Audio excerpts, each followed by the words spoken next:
Welcome to Crack-A-Pack. My name is Andrew, and today we're cracking open Throne of Eldraine. Let's get cracking. Our first card today is an Arena promo. Then we have a Forest for our land. Then we have Gadwick the Wizened, which for X blue is a 3/3 legendary creature that reads, when Gadwick the Wizened enters the battlefield, draw X cards, and whenever you cast a blue spell, tap target non-land permanent an opponent controls. Alright, so Gadwick the Wizened wants you to be able to draw a lot of spells and cast a lot of blue spells to control your opponent and just tap them down constantly so they are unable to block, they're unable to activate any extra abilities.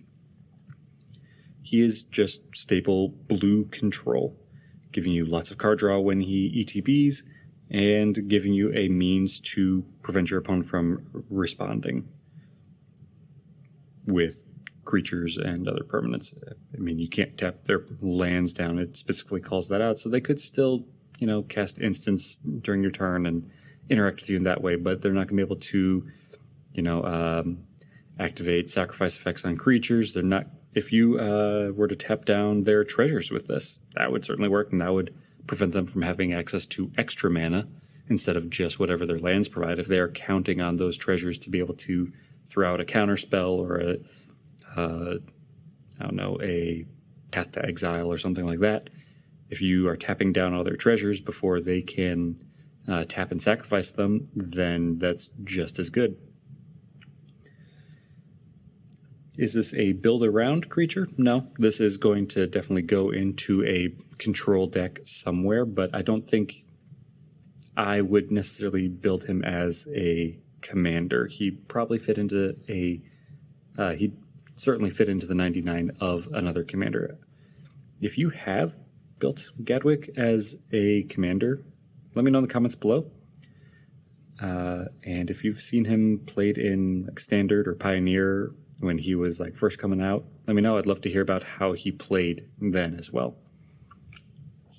Next we have Cauldron's Gift, Improbable Alliance, Hypnotic Sprite, Borrow Witches, Brimstone Trebuchet, Reaper of Night, Witch's Cottage, Crystal Slipper, Rosethorn Acolyte, Eye Collector, Mantle of Tides, Ardenvale Paladin, and Blow Your House Down to round out the pack.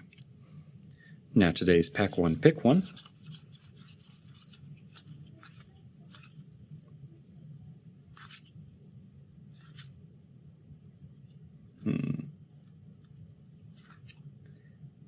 I like Gadwick, but I don't think I like him for a Pick 1.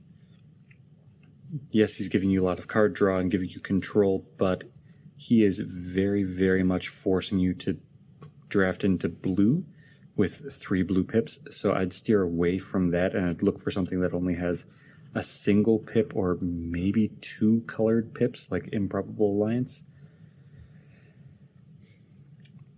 What the actual Pick 1 then is...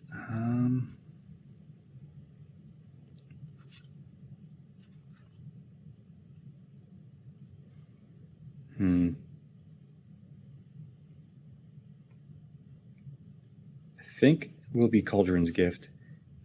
It's a little pricey for a Pick 1 at 5 mana, but for 4 and a black, you get a sorcery with Adamant, so if at least 3 black mana was spent to cast it, put the top 4 cards of your library into your graveyard, and then, whether or not you pay the Adamant cost, you may choose a creature card in your graveyard, and if you do, return it to the battlefield with an additional +1/+1 counter on it.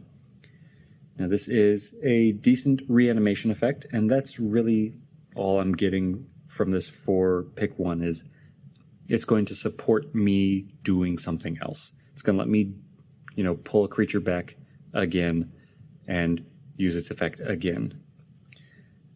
The other cards in this pack just aren't reading strong enough Pick 1s for me, so having a reanimation is going to be nice for whatever else I draft. Now, there are other good cards in this pack. I just don't care for them for Pick 1, but if you do, let me know in the comments below and let me know why you pick them. But that's all for today, so thank you for cracking along with me. Be sure to check back tomorrow as we crack open another pack.